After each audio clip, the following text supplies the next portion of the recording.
नमस्कार, मी हर्षदा स्वकुळ. सध्या इंस्टाग्रामवर एक पार्टी जोरात फिरतीये, कॉकरोच जनता पार्टी. हो तीच, जिला तुम्ही ब्लॉक करा, म्यूट करा, रिपोर्ट करा, तरी ती पुढच्या रीलमध्ये पुन्हा समोर येते. एक्झॅक्टली लाईक घरातला cockroach. You can love them, hate them, but ignore.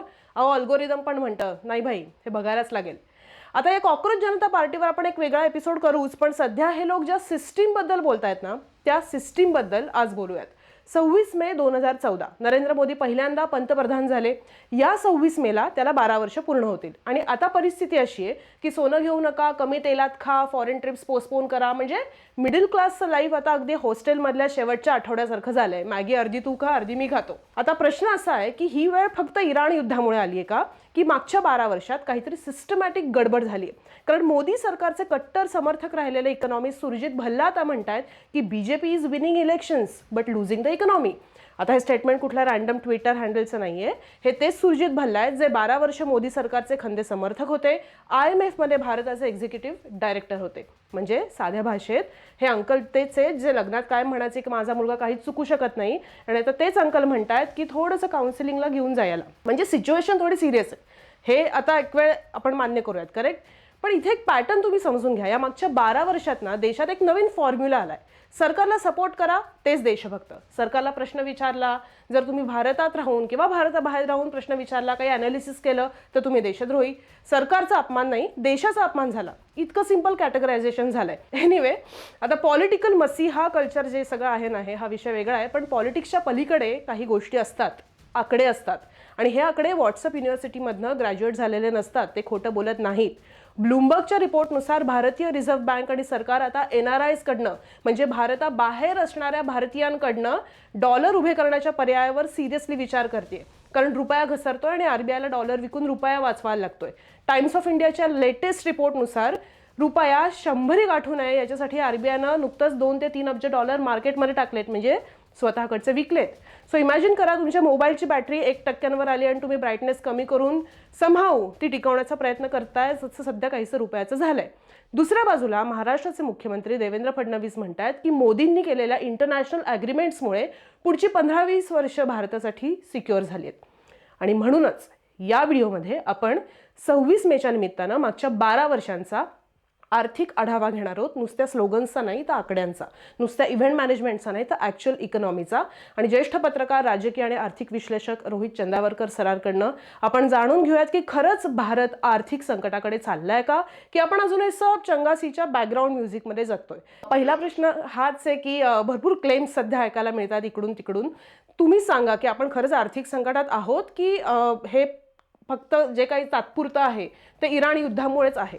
Harshada, हा विषय आर्थिक सगळ्या मुद्द्यांभोवती आता आलेला आहे. आणि मला असं वाटतं की तुमचं हे सुरुवातीचं नॅरेशन किंवा हे जे तुम्ही निवेदन केलं हे अतिशय परफेक्ट अशासाठी आहे की कुठल्या तरी पॉइंटला आपण देशातले कुठलेही विषय असतील, आर्थिक विषय असतील, टेक्नॉलॉजीचे विषय असतील, सांस्कृतिक विषय असतील, त्याच्याबद्दल अनालिसिस करताना राजकारण बाजूला ठेवून जे काही फॅक्ट समोर आहेत आपल्या, त्याच्या आधारावर चर्चा आणली पाहिजे. अशी वेळ आता आली आहे. कोणत्याही विषयावर गेल्या काही वर्षामध्ये देशात चर्चा झाली तर लगेच हा सरकारच्या बाजूचा का सरकार विरोधातला माणूस आहे असं करून त्याचं अनालिसिस केलं जातं. म्हणजे त्या माणसाची क्वालिटी किंवा तो योग्य बोलतोय का नाही बोलतोय ठरवलं जातं वगैरे वगैरे. ते आता थांबलं पाहिजे. पहिला महत्वाचं ओपनिंग कॉमेंट झाली. भारतासमोर हर्षदा क्लिअरली एक प्रचंड मोठं आर्थिक संकट उभं राहिलेलं आहे. आता तुम्ही जर भाजपच्या कॅम्पमध्ये किंवा सरकारी गोटामध्ये जर चौकशी केली, विचारलं किंवा त्याची स्टेटमेंट ऐकली तर त्यात तुम्हाला दिसेल की हे युद्ध सुरू झालं 28 फेब्रुवारी 2026 युद्ध सुरू झालं. त्याच्यामुळे परिस्थिती एकदम हाताबाहेर गेली. येणारं पेट्रोलियम थांबलं, होर्मुझच्या समुद्रधुनीमध्ये ट्रॅफिक थांबला आहे, याच्या सगळ्यामुळे संकट आलंय वगैरे वगैरे. पण नाही, पुढच्या साधारण 20-25 मिनिटांमध्ये आपण हे बघणार आहोत की कसं हे संकट गेल्या विशेषतः 10 वर्ष धरून, नरेंद्र मोदी यांचं सरकार सत्तेवर येऊन 12 वर्ष झाली, त्यातल्या 10 वर्षात घेतलेल्या अनेक चुकीच्या निर्णयांचा कॅस्केडिंग इफेक्ट असं ज्याला इकॉनॉमिक्समध्ये म्हटलं जातं तसा तो आहे. पण आत्ताची परिस्थिती अशी आहे की भारताचा परकीय चलन साठा हा आत्ता तुम्ही आणि मी बोलत असताना $690 बिलियन, $690 अब्ज आहे. हा आकडा काही फार वाईट आहे किंवा संकट आहे असं नाही, पण त्याच्यातला धोकादायक भाग असा आहे की त्याच्यामध्ये वाढ न होता तो दर आठवड्याला साधारणपणे 4.5 बिलियन, 5 बिलियन, कधी कधी 7 बिलियन अशा आकड्यांनी खाली जातो आहे. म्हणजे तुम्ही आणि मी आता बोलतोय तर पुढच्या 15 दिवसात कदाचित तो 690 वरून 680 वर आलेला असेल. त्याच्यानंतर 15 दिवसांनी, आपण 20 दिवसांनी जर बोललो तर तो 650 ला आलेला असेल, असं वगैरे सुरू आहे. एक ग्राफ मी तुम्हाला पाठवलाय, तो ग्राफ आपण शेअर करू, त्याच्याबद्दल बोलून मी थांबतो. आपण पुढचा प्रश्न घेऊ शकतो. की ग्राफमध्ये असं दिसतंय की करंट अकाउंट डेफिसिट ज्याला म्हणतात, म्हणजे आपल्याकडे येणारे डॉलर आणि आपल्याकडून बाहेर जाणारे डॉलर, हे साधारण 20 वर्षापूर्वी 2.5 अब्ज डॉलर या लेवलला होते. सॉरी, 2% फरकामध्ये होते. साधारणपणे 15 अब्ज डॉलर इतका फरक होता. तो 15 अब्ज किंवा 15.5 अब्ज डॉलर वरून आता 84.5 अब्ज डॉलर पर्यंत गेलेला आहे 2007 पासून आतापर्यंत. आणि त्याची घसरण काही प्रमाणात मनमोहन सिंग यांच्या काळातही झाली वगैरे वगैरे, पण ती इतक्या वेगाने झाली नाही जितकी गेल्या 10 वर्षात झाली.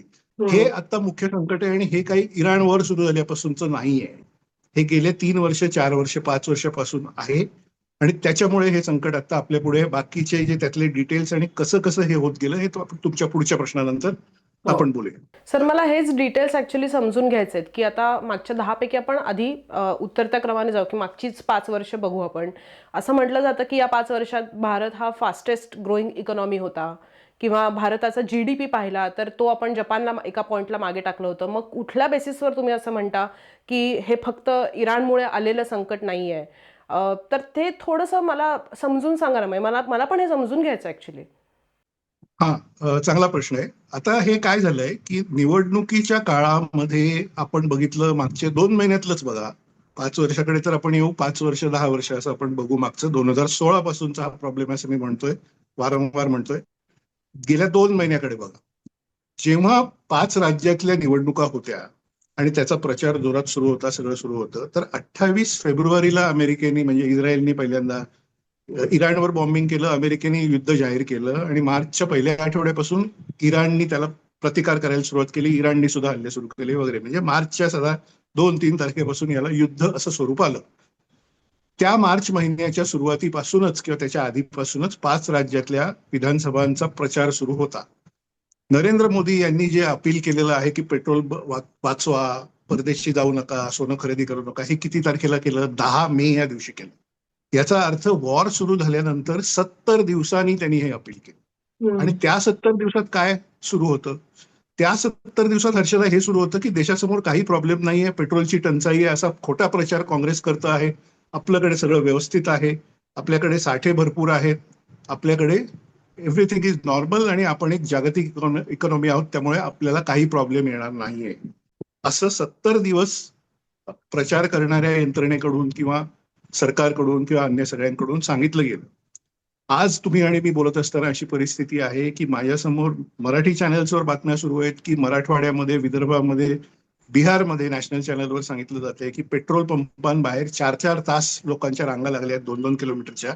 आणि विशेषतः डिझेल हे अजिबात अवेलेबल नाही. आणि अनेक ठिकाणी पेट्रोल डिझेल पंप जे आहेत त्याच्यावर मारामाऱ्या सुरू आहेत किंवा काय काय प्रॉब्लेम सुरू आहेत. शेतकऱ्यांचं तिथे आंदोलन सुरू झालंय, घोषणाबाजी सुरू झाली आहे वगैरे वगैरे. हे जालना जिल्ह्यात सुरू आहे, हे बीडमध्ये सुरू आहे, हे विशेषतः मराठवाड्यातल्या किंवा विदर्भातल्या अशा भागात सुरू आहे जिथे पेट्रोल सप्लाय, डिझेल सप्लाय करायला रस्त्याने वेळ लागतो. म्हणजे टँकर्स मुंबईहून निघतात ते तिथे पोहोचायला वेळ लागतो. ही परिस्थिती आहे. 1 महिन्यापूर्वी किंवा 1.5 महिन्यापूर्वी आपल्याला सांगण्यात येत होतं की काही टंचाई वगैरे नाही, आणि हा काँग्रेस पक्षाचा खोटा प्रचार आहे निवडणूक काळामध्ये. त्यामुळे तुमच्या प्रश्नाकडे येताना 5 वर्षापूर्वीपासून जे सांगितलं गेलं की अमृतकाल आहे, देशाची इकॉनॉमी वेगात वाढते आहे आणि आपण 3 नंबरची इकॉनॉमी होणार आहोत वगैरे, हा 2024च्या प्रचाराचा भाग होता. जसा तो 2 महिन्यापूर्वी 5 राज्याच्या निवडणुकांचा प्रचाराचा भाग होता, तसाच गेल्या 5 वर्षात तो 2019च्या निवडणुकांचा, 2024च्या निवडणुकांचा प्रचाराचा भाग होता. साधी गोष्ट तुम्हाला मी सांगतो की GDP भारताचा ज्या वेगाने वाढतोय असं सांगितलं जातंय, तो तसा पर्सेंटेजमध्ये वाढतो कारण बेस मुळात त्याचा छोटा आहे. अमेरिकन इकॉनॉमी ही 29 ट्रिलियन डॉलरची आहे. आपल्याकडे ती अजून 5 ट्रिलियनला सुद्धा पोहोचलेली नाही, 4 ट्रिलियनच्या खाली आहे आणि 5 ट्रिलियनला पोहोचू आपण असं म्हणतोय. त्यामुळे त्या 29 ट्रिलियन डॉलरच्या इकॉनॉमीची वाढ बरीच वेगाने झाली तरी पर्सेंटेज वाईज तो आकडा लहान दिसतो. आपला बेस छोटा असल्यामुळे तो पर्सेंटेज वाईज तो जास्त दिसतो. जीडीपीची ग्रोथ काय असेल ती असेल, चांगलं आहे, ती बऱ्यापैकी राहिली असं आपण सगळीकडे मान्य करू, ठीक आहे. पण पर कॅपिटा इन्कम हा विषय सगळे विरोधी पक्ष नेते किंवा अर्थशास्त्रज्ञ किंवा अर्थशास्त्राचे अभ्यासक माझ्यासारखे हे मांडतात तो असा की $2,800 US, $2,800 एवढं पर कॅपिटा इन्कम भारतामध्ये आहे. दर वर्षाला प्रत्येक व्यक्ती जर ऍव्हरेज काढलं तर $3,000 सुद्धा वर्षाला कमवत नाही. आणि हा आकडा तुम्ही जर बघितला तो जगातल्या 40व्या-45व्या नंबरच्याही खाली आहे. त्यामुळे तुम्ही तुमच्या देशाची प्रगती किंवा आर्थिक स्थिती ही जीडीपीचा पर्सेंटेज ग्रोथ यावर बघणार का पर कॅपिटा माणसाच्या हातात किती पैसे आहेत त्यावर बघणार? मला वाटतं की ते पर कॅपिटावर बघितलं पाहिजे. त्यामुळे तो एक भाग होऊन गेला. पुढचा भाग असा आहे की देशामध्ये महागाईचा दर आणि नोकऱ्यांची संख्या. दरवर्षी तुम्ही बघा की साधारण या इकॉनॉमीमध्ये 2 कोटीच्या आसपास 1.5 कोटी ऍव्हरेज धरा त्यातले, म्हणजे वेग फिगर्स असतात, बदलत असतात, म्हणून 1.5 कोटी तरुण लोक डिग्री वगैरे घेऊन शिक्षण पूर्ण करून नोकरीसाठी तयार म्हणून याच्यात उतरतात. मार्केट असं आपण त्याला म्हणू इकॉनॉमिक्सच्या भाषेत, मार्केटमध्ये उतरतात. आणि नोकऱ्यांची संख्या किती आहे तर ती 45 लाख वगैरे आहे. म्हणजे जवळपास 1 कोटी लोक असे या देशात दरवर्षी येतात मार्केटमध्ये की ज्यांना जॉब वगैरे काही देण्यासारखी परिस्थिती इकॉनॉमीमध्ये नाही. त्याच्यामुळे बेरोजगारी हा दुसरा प्रॉब्लेम आहे. म्हणजे इन्फ्लेशन, बेरोजगारी आणि पर कॅपिटा इन्कमचा क्रायसिस, हे तिन्ही क्रायसिस गेली 5-7 वर्ष राहिलेले आहेत, अस्तित्वात आहेत. त्याच्याबद्दल आपण चर्चा केली का नाही केली, तो सगळा राजकीय वादाचा आणि प्रचाराचा, आणि तुम्ही म्हणालात, तुम्ही शब्द वापरला तो व्हॉट्सअप युनिव्हर्सिटीचा दबाव, आणि जो कोणी याच्याबद्दल बोलेल त्याच्यावर एकदम शाब्दिक हल्ला करणं, त्याला ट्रोल करणं, अमुक तमुक, हे सगळं होत आलेलं आहे. त्याच्यावर शहाणे लोक जे आहेत, रघुराम राजन यांच्यासारखे किंवा अन्य, त्यांनी शांतता बाळगलेली आहे. ते काही फारसं बोलत नाहीत कारण ते त्यांच्या अभ्यासात मग्न आहेत. मी पण त्याच्यापैकी एक त्याच कॅटेगरीमध्ये स्वतःला मानू इच्छितो अभ्यासक म्हणून, की उगीच वादविवाद घालायला नको, हे चित्र पुढे कधीतरी समोर येईल असं मी मानत राहिलो.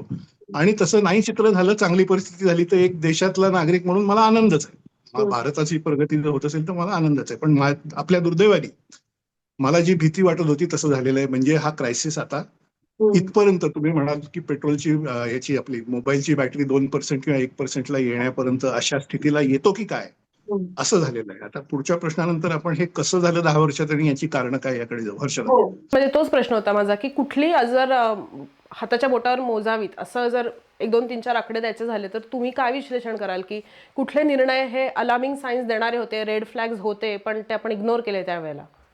आता लक्षात घ्या की नोव्हेंबर 2016 मध्ये अचानकपणे एक दिवस मोदी सरकारने ठरवलं की आज रात्रीपासून 500च्या आणि 1000च्या नोटा रद्द, आणि ते डिमॉनिटायझेशन म्हणून जाहीर झालं आणि हडकंप सगळ्या इकॉनॉमीमध्ये झाला.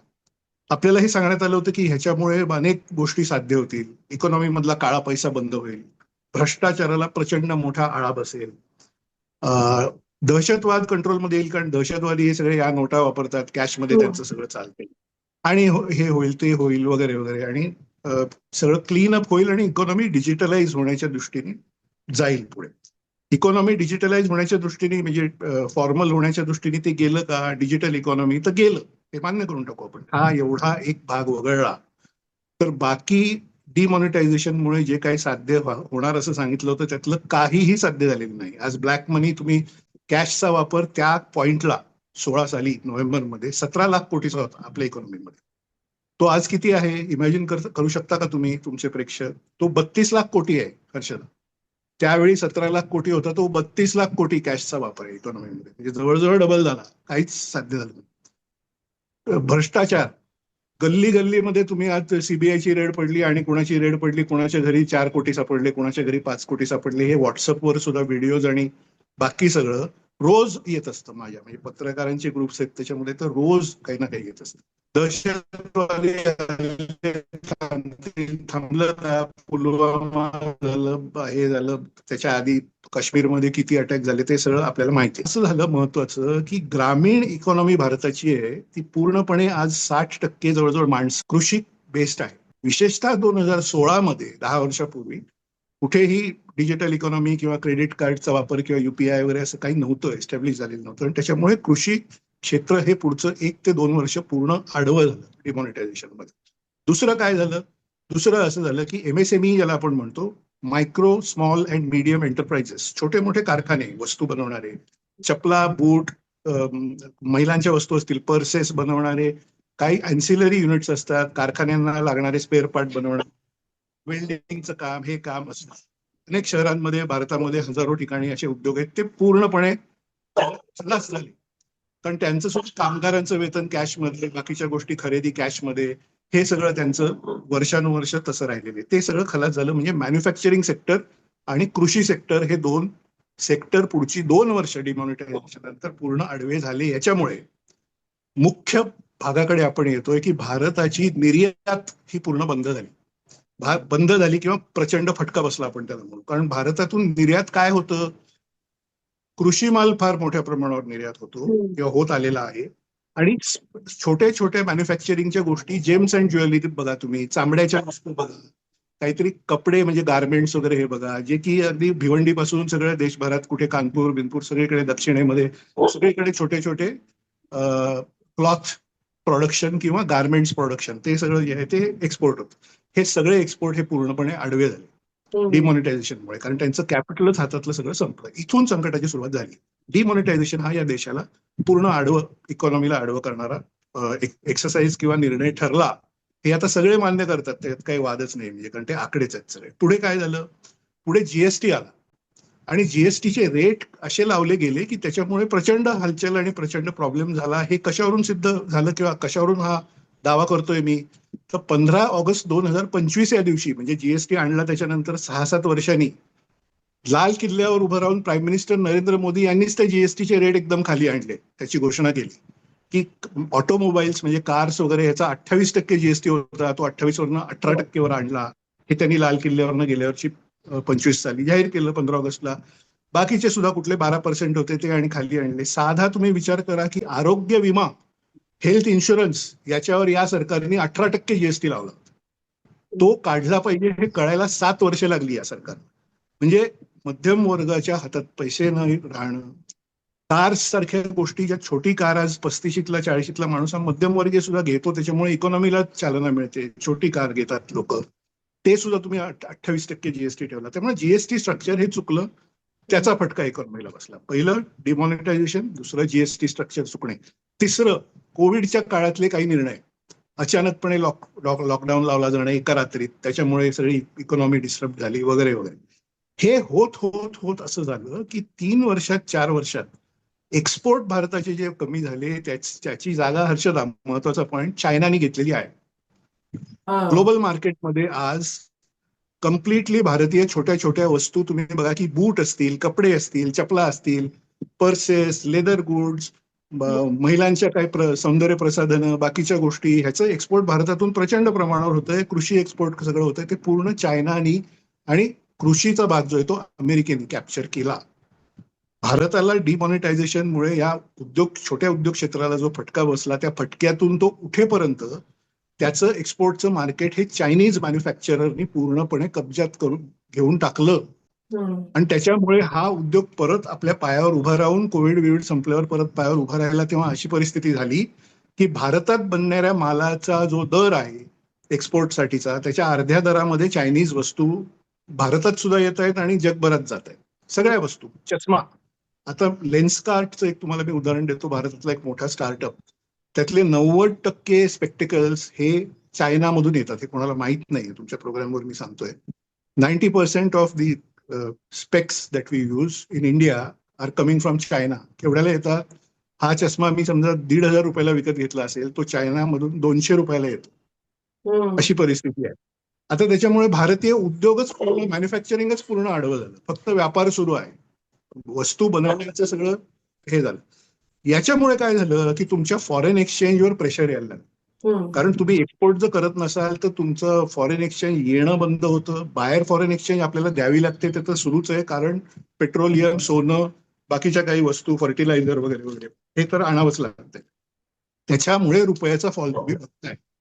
हा रुपयाचा फॉल जो नरेंद्र मोदी हे 13-14 साली भाषण करत होते, जेव्हा रुपया 60च्या आसपास होता, 58-59 होता, तेव्हा ते प्रचाराचं भाषण करत होते की या पंतप्रधानांना काही शरम वाटते की नाही, रुपया पडतोय, भारताची शान पडते. तो रुपया आज 96.90 ला आहे तुम्ही आणि मी बोलत असताना. मनमोहन सिंग यांच्या 10 वर्षाच्या पंतप्रधान पदाच्या काळात रुपयाची घसरण 10 वर्षामध्ये 37% झाली. हर्षदा, 37%. प्राईम मिनिस्टर नरेंद्र मोदी यांच्या 12 वर्षाच्या काळामध्ये ती 56% झालेली घसरण रुपयाची. गेल्या एका वर्षामध्ये रुपया 85 वरनं 96 वर, म्हणजे जवळजवळ 10%नी उतरलेला आहे. 10% पेक्षा जास्त समजा. तर ही रुपयाची घसरण काय? कारण डॉलर येतच नाहीयेत एक्सपोर्ट होत नसल्यामुळे, आणि बाहेर डॉलर मात्र जात आहेत. म्हणून हा $690 बिलियन जो फॉरेन एक्सचेंज रिझर्व्ह आहे तो टिकवणं हे आव्हान आता निर्माण झाले. की हे सरकार खूप लकी आहे असं मी म्हणेन, नशीबवान आहे की त्यांना हे पॉलिटिकली बोलताना हे इराण युद्धाचं कारण आता मिळालंय. इराण युद्ध जरी झालं नसतं तरी कुठल्या तरी पॉइंटला नरेंद्र मोदी पंतप्रधानांना हे भाषण करावंच लागलं असतं की बाबांनो, सोनं विकत घेणं थांबवा. पंतप्रधानांच्या सोनं विकत घेणं भारतीयांनी कमी केलं पाहिजे. या आव्हानाला मी पाठिंबा देतो एक अर्थशास्त्राचा अभ्यासक म्हणून. कारण भारतीय लोकांना नको तितकं सोनं घेण्याची सवय आहे आणि विनाकारण सोन्यामध्ये इन्व्हेस्टमेंट म्हणून ते घेत राहतात आणि त्याच्यात डेड स्टॉक बनतो आणि त्याच्यात फॉरेन एक्सचेंज फार जाते. त्या आव्हानाला त्यांच्या माझा पाठिंबा आहे. पण पेट्रोल डिझेल तुम्ही वाचवा हा काय प्रकार आहे? कारण या सरकारने गेल्या महिन्यापर्यंत तर गेली 3 वर्ष तर हे सरकार जोरजोरात सांगते की आम्ही नवी मुंबई एअरपोर्ट बांधला, आम्ही मुंबई पुणे हायवेवर मिसिंग लिंक बांधली, आम्ही समृद्धी महामार्ग बांधला, आम्ही अटल सेतू बांधला, आम्ही उत्तर प्रदेशामध्ये ईस्टर्न कॉरिडॉर बांधला, गंगा एक्सप्रेसवे बांधला, यमुना एक्सप्रेसवेचं काम आता सुरू आहे. रस्त्यांचं कधी नाही एवढं मोठं काम आम्ही केलं आहे. बँगलोर मैसूर एक्सप्रेसवे झाला आहे, अमुक आहे तमुक आहे. सगळं इन्फ्रास्ट्रक्चर हे रस्ते, एअरपोर्ट आणि बाकी सगळं आहे. शिर्डीमध्ये एअरपोर्ट झाला, गोव्याला एअरपोर्ट झाला वगैरे. आपण जर पेट्रोल डिझेल वापरलं नाही आणि घरी बसलो आणि वर्क फ्रॉम होम केलं तर ह्या सगळ्या इन्फ्रास्ट्रक्चरचं काय होणार? त्याच्यावर टोल कलेक्शन कसं होणार? एअरपोर्टला टॅक्स, जो एअरपोर्ट टॅक्स, एअरपोर्ट फी आपण भरतो, ती जर लोक प्रवास नाही केला तर तो एअरपोर्ट सस्टेनेबल कसा होणार? त्यामुळे प्राईम मिनिस्टरचं हे जे अपील आहे की पेट्रोल डिझेल कमी वापरा वगैरे, मला काही ते कळत नाही. पेट्रोल डिझेलचा साठा व्यवस्थित ठेवणं हे पंतप्रधान म्हणून त्यांची जबाबदारी आहे ना. त्यांनी रशियाशी, मागच्या एका शो मध्ये मी बोललो होतो, रशियाशी त्यांनी जास्त हे करावं, कोलॅबरेशन करावं, कॅनडाशी करावं आणि कोणाशी करावं आणि पेट्रोल डिझेल आणावं. हे मला काही समजत नाही की पेट्रोल डिझेल कमी वापरा किंवा परदेशी जाऊ नका. परदेशी जाऊ नका तर 20,000 कोटीचं नवी मुंबई एअरपोर्ट कशासाठी बांधलं आहे? आणि त्याचं उद्घाटन केलं तेव्हा पंतप्रधानांनी स्वतः सांगितलं की इथून इंटरनॅशनल फ्लाईट होतील, अमुक होतील वगैरे. तर असं सगळं एक गोंधळाचं वातावरण आहे आणि त्याच्यामध्ये तुम्हाला मी आता एक्सप्लेन केलं त्याप्रमाणे 10 वर्षातले अनेक सरकारी निर्णय याच्यामुळे हा इकॉनॉमिक स्लोडाऊन होत होत आणि डॉलरची परिस्थिती मजबूत होत होत रुपया इतका खाली आलेला आहे. हर्षदा, करेक्ट. म्हणजे खूप महत्त्वाच्या गोष्टी सांगितल्या तुम्ही. आणि एकतर रुपयाची मागणी वाढेल, काही कारणाने बाहेरच्या देशांना रुपया हवा असा वाटेल अशा सर्व्हिसेस पण आपण प्रोड्यूस केल्या नाहीत. त्यामुळे एकंदरीतच सगळ्याच एकमेकात गोष्टी गुंतलेल्या आहेत. सर, मला अगदी शेवटाकडे तुम्हाला एक प्रश्न विचारायचा आहे की 2014चा मतदार आणि 2026चा मतदार हा आर्थिक दृष्टिकोनातून किती वेगळा आहे आता? आर्थिक दृष्टिकोनातून कदाचित तो अजून त्याला तेवढा फटका बसलेला नाही असं आपण म्हणू. बेरोजगारी हा एक फार मोठा प्रॉब्लेम आहे आणि भारतीय जनता पक्षाचं त्यांचा मतदार किंवा त्यांचा मतदारसंघ, त्यांना मत देणारा वर्ग असं आपण म्हणू, तो कुठला आहे? तो सुशिक्षित आहे, शहरी आहे, मध्यमवर्गीय आहे आणि त्याला देशात काही विशेष गेल्या काही 25-50 वर्षात काही झालं नाही आणि फार करप्शन आहे, फार जातीयवाद आहे, फार काय रिझर्वेशन हे चुकीचं आहे, अमुक आहे, असं सगळं वाटणारा एक शहरी उच्च मध्यम वर्ग जो आहे तो मुख्यतः भारतीय जनता पक्षाचा मतदार आहे. त्याच्यापर्यंत झळा आतापर्यंत पोहोचल्या नाहीत. जो गरीब वर्गातला, ग्रामीण भागातला आहे त्याच्यापर्यंत झळा पोहोचल्या. की विविध सरकारी धोरणामुळे असेल, जागतिक परिस्थितीमुळे असेल किंवा अन्य काही गोष्टीमुळे असेल, there is flight of capital happening as we call it in economics. म्हणजे भारतातल्या संस्थांमध्ये, कंपन्यांमध्ये, स्टॉक मार्केटमध्ये ज्या परदेशी संस्थांनी गुंतवणूक केलेली आहे गेल्या 20, 25, 30 वर्षात, त्या परदेशी संस्था फार मोठ्या प्रमाणावर तो पैसा काढून घेऊन अन्य ठिकाणी नेत आहेत. हा आकडा कधी नव्हे तितका जास्त, म्हणजे 2 लाख कोटीला पोहोचलाय. म्हणजे दर 4 महिन्यात साधारण 25,000 कोटी गेले, 40,000 कोटी गेले, 70,000 कोटी गेले, असं गेली 2-3 वर्ष सुरू आहे. त्याच्यापैकी गेल्या 5 महिन्यातला आकडा हा 92-93 मध्ये होता, तितका वाईट आहे. म्हणजे तो 2 लाख कोटीला पोहोचलाय असा तो रिपोर्ट आहे. त्याच्यामध्ये ते सगळे ग्राफ वगैरे आहेत. आता हे का होतंय? याची अनेक कारणं आहेत आणि ह्याच्यामुळे सुद्धा संकट आलंय. कारण विदेशी गंगाजळी, परकीय गंगाजळी किंवा फॉरेन एक्सचेंज रिझर्व्ह हे कॉन्ट्रीब्युट कुठून होतं, तर ते एकतर आपण जे एक्सपोर्ट करतो त्याच्यात डॉलर आपल्याला मिळतात ते होतं. विविध वस्तू एक्सपोर्ट करत राहिलो आहे, त्याचं प्रमाण खूप कमी झाले, ते कसं हे आधी बोललो. दुसरं, परकीय भारताचे जे भारतातले मूळ भारताचे नागरिक जे परदेशात राहत आहेत, तुम्ही सुद्धा राहताय, ते जे रेमिटन्सेस पाठवतात, म्हणजे ते आपले आई वडील असतात आणि कोणी नातेवाईक असतात त्यांच्यासाठी किंवा स्वतःच्या फ्युचर इन्व्हेस्टमेंटसाठी ते जे काही डॉलर्स तिथून पाठवतात, गल्फमधून येतात खूप मोठ्या प्रमाणावर, US मधून येतात, अन्य देशातून येतात, तो एक डॉलरचा येण्याचा मार्ग आहे. तिसरा मार्ग इन्स्टिट्यूशनल इन्व्हेस्टर्स किंवा पोर्टफोलिओ इन्व्हेस्टर ज्याला आपण म्हणतो, फॉरेन पोर्टफोलिओ इन्व्हेस्टर्स जे इथे स्टॉक मार्केटमध्ये स्टॉक्समध्ये गुंतवतात पैसे, काही कंपन्यांमध्ये गुंतवतात, त्यात वाढ होईल म्हणून. ते जे पोर्टफोलिओ इन्व्हेस्टर आहेत ते फार वेगाने निघून चाललेले आहेत. आणि ते का निघून चालले, तर त्यांना व्हिएटनाम, साऊथ कोरिया आणि चायना आणि इतर काही देशांमध्ये त्यांच्या गुंतवणुकीचा रिटर्न खूप जास्त वेगाने मिळेल असं त्यांना दिसतंय आणि तसं झालेलंही आहे. त्याची 2-3 कारण आहेत. पहिलं कारण असं आहे की पुढचं इंडस्ट्रियल रेव्होल्युशन सगळीकडे सुरू आहे. आत्ता सकाळी मी बीबीसीवर दर शनिवारी असतो तो AI स्पेसिफिक शो असतो, तो बघत होतो. त्याच्यात दिसतंय की everybody saying next industrial revolution is AI आणि सगळ्या इंडस्ट्रीज सगळे क्षेत्र ही AI ने बदलली जाणार आहेत. त्या AIच्या रिसर्चमध्ये भारत पूर्णपणे मागे पडलेला आहे आणि त्याच्यामध्ये आघाडीवर कोण आहे, तर साऊथ कोरिया, जपान आणि व्हिएटनाम हे आघाडीवर. चायना तर आहेच, चायना ऑलरेडी पुढे आहे. तर त्याच्यामुळे त्या दिशेने ती इन्व्हेस्टमेंट गेली. दुसरं कारण महत्वाचं आहे, जे आपल्या तुमच्या माझ्या सारख्यांसाठी जे जर्नलिझम मध्ये त्यांना जास्त लक्षात येईल, की देशामध्ये एक हुकुमशाहीचं वातावरण आणि आर्बिट्रेशन मध्ये जर केसेस गेल्या तर त्याच्यामध्ये सगळ्या संस्थांवर सरकारचा ताबा, अशी जी परिस्थिती आहे. हे एक अॅनालिस्ट आहेत महापात्रा म्हणून, त्यांनी हिंदुस्थान टाइम्स मध्ये लेख लिहिलाय, त्यांचा हा मुद्दा सांगतोय मी तुम्हाला, राजेश महापात्रा म्हणून, की कोर्ट बघा किंवा बाकीच्या संस्था बघा, त्यांचे निर्णय तुम्ही गेल्या काही दिवसात बघा, इलेक्शन कमिशन आणि कोणी बघा, हे सगळं सरकारला हवं त्या पद्धतीचे निर्णय घेत आहेत, बरोबर, गेली अनेक वर्ष, 4-5 वर्ष. याचा परिणाम काय होतो, की परदेशी गुंतवणूकदार जो असतो तो म्हणतो की मी इथे $500 कोटी रुपये चाकणच्या इंडस्ट्रियल इस्टेटमध्ये लावतो एका प्रकल्पामध्ये, आणि 2 वर्षांनी जर काही डिस्प्यूट झाला आणि हे आर्बिट्रेशन मध्ये गेलं आणि माझा सरकारशी वाद झाला की मला आता ह्याच्यातनं बाहेर पडायचं किंवा हा जमिनीचा वाद आहे सोडवा वगैरे, तर सरकार हे अत्यंत हुकुमशाही पद्धतीने जर मॅटर कोर्टात गेलं तर त्यांना हवा तसाच निर्णय आणणार. तर या देशामध्ये वातावरण असं आहे की सरकारच्याच बाजूनी सगळे निर्णय लागतील आणि आपण गुंतवणूकदार म्हणून काय कोणाकडे बघायचं, अशी भावना असल्यामुळे सुद्धा विदेशी गुंतवणूकदार हे भारतापासून दूर होत आहेत, असं राजेश महापात्रा यांनी हिंदुस्थान टाइम्स मध्ये लिहिलेल्या लेखात म्हटलं आहे. तो अतिशय चांगला मुद्दा आहे. तिसरं कारण देशातलं एक असुरक्षित वातावरण म्हणा तुम्ही, की सांगितलं गेलं, मुख्यमंत्री डावोसला जात आहेत, सांगतायत की एवढे लाख कोटीची इन्व्हेस्टमेंट आली, पण ते मराठवाड्यात आली असं ते सांगतात. मराठवाड्यात काय वातावरण आहे आज? आंदोलन, आरक्षणाची आंदोलन, अनिश्चितता, कधी रस्ते अडवले जातील सांगता येत नाही, कधी रेल्वे थांबवली जाईल सांगता येत नाही, कधी काय तोडफोड होईल सांगता येत नाही वगैरे. हे जे उत्तर प्रदेशातही आहे, महाराष्ट्रातही आहे, असुरक्षित, म्हणजे गुंतवणूकदाराला सुरक्षित वाटावं असं वातावरण नसणे, हे तिसरं कारण. तर अशा वेगवेगळ्या कारणामुळे ही गुंतवणूक सगळी वेगाने बाहेर जाते आहे.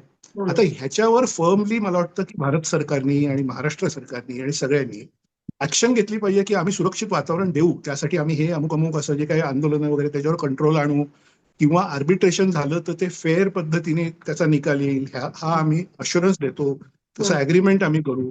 संस्थांची स्वायत्तता जी आहे वेगवेगळ्या, ती आम्ही अबाधित ठेवू, म्हणजे वातावरण एक ओपन राहील जसं अमेरिकेमध्ये आहे. याच्यातून देशाला बाहेर काढलं पाहिजे, ते शक्य आहे, आताही शक्य आहे. युद्ध कधी ना कधी थांबणार, युद्ध थांबलं तर हे सगळे प्रॉब्लेम संपले असं होणार नाही, कारण हे डीप रुटेड आहेत, हे 6, 7, 8, 10 वर्षापासूनचे प्रॉब्लेम आहेत. ते प्रॉब्लेम आहेत हे पहिलं मान्य केलं पाहिजे. आपण अमृतकालात आहोत, सगळं उत्तम आहे, आपण 3 नंबरला चाललोय, ग्रेट सगळं आहे, या भावनेतून बाहेर पडलं पाहिजे, हा पहिला पॉइंट आहे.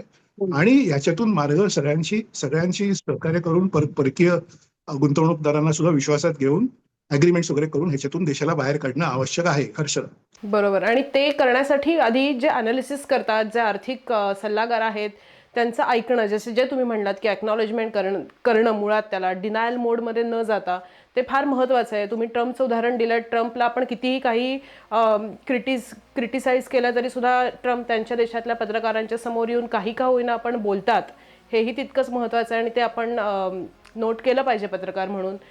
सर, खूप धन्यवाद आज तुम्ही वेळ दिलात याबद्दल. खरं तर अजून ही चर्चा मोठी होऊ शकते, पण आपल्या प्रेक्षकांना आधी हे मुद्दे आवडलेत का हे आपण त्यांच्याकडनं कमेंट बॉक्समध्ये विचारूयात आणि त्यानंतर आपण या आर्थिक संदर्भात, कारण शेवटी पोलरायझेशन जे धार्मिक होतं ते रोगाचं लक्षण असतं, ते सिम्पटम आहे. मूळ रोग काय आहे, त्यावरचे उपाय काय, यावर बोलणं जास्त महत्त्वाचं असतं. तुम्ही वेळ दिलात त्याबद्दल खूप धन्यवाद सर त्यासाठी.